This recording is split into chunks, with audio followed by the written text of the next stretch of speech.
Hoje, embarcamos em uma jornada. Uma jornada não através das nuvens, mas através do tempo. Vamos falar sobre um nome que, por décadas, foi sinônimo da aviação brasileira. Um nome que carregou sonhos, conectou famílias, expandiu horizontes. Estou falando da VASP. Para quem se lembra, o nome evoca uma certa nostalgia. A lembrança de um Brasil diferente. Uma época em que voar ainda era um evento, uma ocasião especial. Os aviões da VASP, com seus logotipos marcantes e presença familiar nos aeroportos, eram mais do que apenas máquinas. Eram símbolos de progresso. Faziam parte da paisagem nacional, tão brasileiros quanto o samba ou um bom cafezinho. Prometiam levar você de São Paulo para qualquer lugar. E por muito tempo, eles cumpriram. Pense bem. O que é uma companhia aérea? É apenas um negócio? Uma coleção de aeronaves e rotas? Ou é algo mais? Uma companhia aérea é uma promessa. É a promessa de uma chegada segura.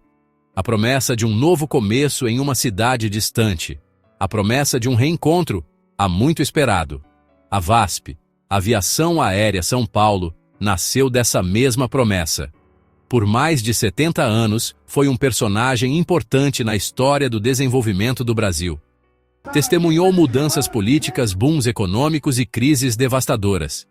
Viu o país se transformar, e se transformou junto com ele. Sua história é um drama em vários atos. Ambição, sucesso, arrogância.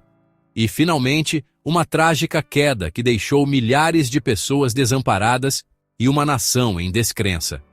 A queda da VASP não foi um evento único. Foi um processo lento e doloroso. Vamos voltar ao começo. O ano é 1933. São Paulo é uma cidade fervilhando com energia industrial e ambição. O Brasil está encontrando sua identidade moderna sob Getúlio Vargas. Nesse contexto efervescente, um grupo de empresários enxergou o futuro. E o futuro, eles acreditavam, estava no céu. Em 4 de novembro de 1933, a Aviação Aérea São Paulo nascia oficialmente. Era uma aposta ousada. A aviação ainda engatinhava, um reino de aventureiros e pioneiros. A primeira frota consistia em 2 pequenos monoplanos britânicos, os Monospar ST-4. Aviões miúdos para um sonho gigante. A missão era conectar a capital, São Paulo, com o interior do estado. Era mais do que transporte, era integração, era o Brasil se costurando.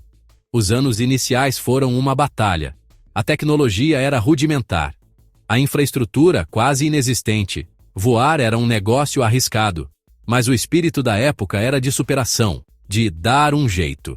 A empresa, lentamente, mas com certeza, começou a expandir suas asas. Um momento-chave veio em 1935, quando o governo do estado de São Paulo se tornou o acionista majoritário. Essa injeção de capital público foi crucial. Trouxe a estabilidade e os recursos necessários para o crescimento. A VASP se tornou, em essência, a companhia aérea oficial do estado de São Paulo. Era motivo de orgulho regional, um símbolo do poder econômico e da visão de futuro paulista, um verdadeiro bandeirante dos ares. Os anos 50 e 60. O Brasil vivia um período de intenso otimismo. A bossa nova estava no ar. Brasília estava sendo construída no coração do país. E a VASP estava decolando. Era a sua era dourada. A empresa se tornou um verdadeiro gigante da aviação brasileira. Foi uma época de inovação e prestígio. A VASP foi a primeira companhia no Brasil a operar o Vickers Viscount, um turbohélice britânico que revolucionou o conforto dos passageiros. Era mais silencioso, mais rápido, e oferecia uma viagem mais suave do que os aviões com motores a pistão da época. Voar pela VASP era voar com estilo. Significava fazer parte do Brasil moderno que estava se formando. O marketing da companhia era brilhante. Capturou perfeitamente o espírito da época. O slogan, Voo VASP, entrou no vocabulário popular. A identidade visual da empresa era forte e moderna. Suas aeronaves eram meticulosamente mantidas, Sua tripulação impecavelmente vestida. O serviço a bordo era um motivo de orgulho. Para muitos brasileiros, a primeira vez num avião foi com a VASP. Toda era de ouro tem seu fim. Para a VASP, os primeiros sinais de problema surgiram nos anos 80. O Brasil estava atolado na década perdida. Hiperinflação, dívida externa, estagnação econômica. E as estatais sentiam a pressão. A VASP, apesar do sucesso operacional, não estava imune. Como entidade pública, era frequentemente sujeita à interferência política. As tarifas eram, por vezes, artificialmente controladas para combater a inflação, prejudicando a lucratividade da empresa. Os investimentos na renovação da frota começaram a diminuir. A frota, que antes era moderna, começou a envelhecer. As nuvens estavam se formando. A grande virada veio no final da década. Os ventos da mudança sopravam de Brasília.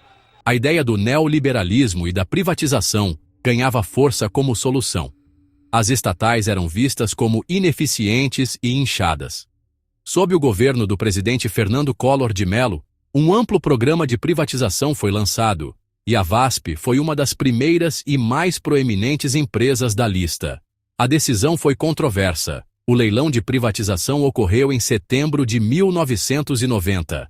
O vencedor foi um consórcio liderado por um nome que se tornaria intrinsecamente ligado ao fim da companhia aérea: Wagner Canhedo. Canhedo era um empresário do setor de transporte rodoviário, uma figura poderosa com fortes conexões políticas. Assim, o sonho de uma VASP global rapidamente se transformou em um pesadelo financeiro. O estilo de gestão sob Wagner Canhedo era, para dizer o mínimo, pouco ortodoxo. Administrada mais como um feudo pessoal. Alegações de desvio de ativos, mistura das finanças da VASP com outros negócios de Canhedo. Fundos desviados, manutenção. Fundos desviados, renovação da frota. Fundos desviados, custos operacionais. A empresa vendida com caixa saudável estava sendo sangrada por dentro. O profissionalismo deu lugar à improvisação e transações questionáveis. A dívida começou a aumentar a uma taxa alarmante. A agressiva expansão internacional foi um fracasso espetacular. Novas rotas eram deficitárias, queimando dinheiro a cada voo. As grandes aeronaves MD-11 eram caras de operar e frequentemente voavam com baixa ocupação. No mercado doméstico, uma nova concorrente surgia: a TAM, com frota moderna e foco no atendimento ao cliente, roubando participação de mercado. Escândalos começaram a surgir corroendo a credibilidade. Uma companhia aérea não são apenas seus aviões, são as pessoas. E as pessoas da VASP foram as primeiras e mais profundamente afetadas, vítimas de seu declínio. Os 9.000 funcionários da empresa, pilotos experientes com milhares de horas de voo mecânicos, dedicados comissários de bordo alegres, se viram em uma situação impossível. Os salários começaram a ser pagos com atraso. Depois, pararam de ser pagos completamente. Plano de saúde cortado. Vale-refeição cortado. O orgulho de usar o uniforme da VASP se transformou em uma luta diária pela sobrevivência. Muitos funcionários, com décadas de serviço, ficaram sem nada. Eles tinham dado suas vidas à companhia aérea, e a companhia aérea os estava abandonando. O impacto nas operações foi devastador. À medida que a crise se aprofundava, a frota começou a encolher. Aeronaves alugadas foram retomadas por seus proprietários. Aviões da empresa impedidos de voar por autoridades por falta de manutenção e segurança. Os balcões da VASP, antes movimentados, se tornaram cenas de caos e desespero. O início dos anos 2000 foi o capítulo final e agonizante da história da VASP. A empresa era uma sombra do que já tinha sido. Estava enterrada sob uma montanha de dívidas, estimadas em bilhões de reais. Devia dinheiro ao governo. Devia dinheiro a fornecedores. Devia dinheiro a empresas de leasing. Devia dinheiro aos seus próprios funcionários desesperados. A companhia que um dia dominou os céus brasileiros operava agora um punhado de rotas com uma frota mínima. O fim não era mais uma questão de se, mas de quando. As autoridades reguladoras finalmente começaram a tomar medidas decisivas. A situação havia se tornado insustentável.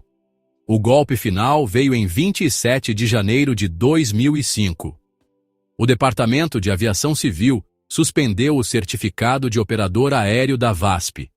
A empresa foi oficialmente impedida de operar. Todos os voos restantes foram cancelados. A companhia foi considerada insegura para operar. Era o fim da linha. Em 4 de setembro de 2008, o Tribunal de Justiça de São Paulo declarou a falência da VASP. Então, o que podemos aprender com esse voo longo e turbulento?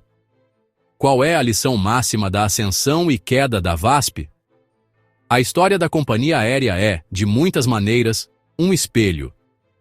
Ela reflete o melhor do Brasil. Ela reflete o pior do Brasil. Ela reflete nossa capacidade para grandes sonhos e nossa lamentável tendência à má gestão e ao personalismo.